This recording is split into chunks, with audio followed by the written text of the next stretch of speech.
एका 36 वर्षीय विवाहितेच्या विजेच्या धक्क्याने झालेल्या मृत्यूनंतर घातपाताचा संशय व्यक्त होत परिसरात तणाव निर्माण झाला आहे.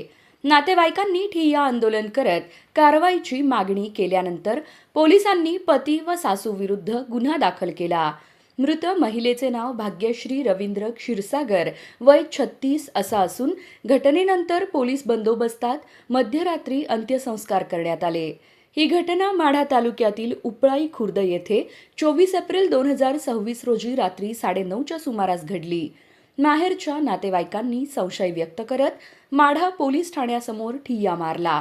त्यांच्या मागणीनुसार मृतदेह शवविच्छेदनासाठी सोलापूर येथील शासकीय रुग्णालयात पाठविण्यात आला. फिर्यादी विशाल गवळी यांच्या तक्रारीनुसार पती रवींद्र क्षीरसागर हा दारू पिऊन 2 लाख रुपये आणण्यासाठी छळ करत होता व मारहाणही करत होता. घरातील उघड्या विजेच्या तारांमुळे भाग्यश्रीला शॉक बसून पडल्याने डोक्याला मार लागून मृत्यू झाल्याचा आरोप आहे. या प्रकरणाचा पुढील तपास पोलीस करत आहेत.